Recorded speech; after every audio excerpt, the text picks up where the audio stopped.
Esqueça Kaido, esqueça Big Mom, esqueça Barba Branca, T-Berk e até mesmo Roger. O que aconteceu em Elbaf mudou as regras do jogo, porque o Loki não apenas entrou na escala de poder de One Piece, ele a destruiu ao derrotar alguém que, tecnicamente, era invencível. Hoje eu vou mostrar como Loki se tornou o personagem mais poderoso já introduzido na obra. E porque até Imu, o ser que governa o mundo há 800 anos, está com medo dele. Tudo começa com um flashback do Loki. E nesse flashback, a gente conhece o Rox de T-Berk. T-Berk era um pirata mais temido da antiga geração, e ele rivalizava com Roger, Garp e Barba Branca em questão de poder. Era tão perigoso que precisou da união do Roger e Garp para ser separado em God Valley. Claro, com o poder de Imu. Esse era o patamar de T-Berk, o cara que fez um dos maiores nomes da história se unirem contra ele. E nesse mesmo flashback, a gente conhece Harald, o rei de Elbaf, o pai de Loki, e sabe o que é dito sobre ele? Harald era capaz de rivalizar com T-Berk. Isso mesmo, o rei de Elbaf trocava golpes de igual para igual com o homem mais temido do mundo. Isso já estabelece que Harald era nível Yonkou mais. Antes de qualquer buff, ele não era um gigante comum, era uma lenda. Mas a história de Harald não termina por aí. Depois de alguns capítulos, após a morte de T-Berk, acontece algo chocante. Harald se alia ao governo mundial e ele recebe os poderes de Mu através da marca do abismo. E o que essa marca dá a ele? Imortalidade regenerativa e um buff absurdo de força e de resistência. Harald não era mais forte, ele era imbatível. E a prova disso, Shanks e Gaban, obviamente os dois não estavam no auge, lutaram contra Harald e mesmo assim, cara, não conseguiram fazer nada para ele. Se os dois maiores nomes da história não puderam fazer nada contra o Harald, era impossível alguém chegar ali do nada e vencer ele. Ele não era mais nível T-Berk, ele estava além disso, mais forte que Kaido, mais forte que a Big Mom, um monstro absurdo. E aí vem o Loki. Loki não comeu qualquer fruta, ele consumiu a fruta lendária de Elbaf. E não apenas isso, ele conquistou Ragni, um martelo lendário que protegia essa fruta. E aqui eu preciso parar pra falar sobre o Ragni, porque essa arma, mano, é absurda. Diferente das armas convencionais de One Piece, Ragni produz ataques de raios e gelo até agora, e possivelmente consegue acessar outros elementos. É uma arma de destruição em larga escala. Em termos narrativos, ele está no mesmo nível de outras armas míticas como espadas de grau supremo, reforçando a importância de Loki como possível força central nos eventos futuros da série. Segundo a história revelada no mangá, a arma é tão temida que até mesmo outros gigantes receiam enfrentá-la, o que reforça os seus status de lendário. O martelo não apenas canaliza raios, ele representa o poder supremo da hierarquia de Elbaf. E o mais assustador, cara, já foi mostrado que ela pode usar raio e gelo, e provavelmente pode usar outros elementos também como fogo, vento ou até mais. É um catalisador elemental que coloca o Loki num patamar de destruição que poucos personagens em One Piece alcançaram. O Ragni, cara, é o poder do Aokiji com o Enel. E com esse poder, o Loki fez o impossível. Ele matou Harald, o próprio pai, um ser imortal, um ser com força absurda, um ser que Shanks e Gaban não conseguiram nada, os outros gigantes da realeza nada, e o Loki o matou.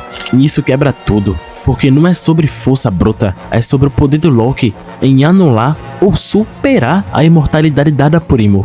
Harald com o poder de Imu era mais forte que o Kaido, mais forte que a Big Mom, com toda certeza. E mesmo assim, Loki foi capaz de derrotar esse monstro. Isso coloca o Loki num patamar que nenhum outro personagem de One Piece jamais alcançou. Porque ele não é apenas forte, ele tem uma arma certa e tem a fruta certa.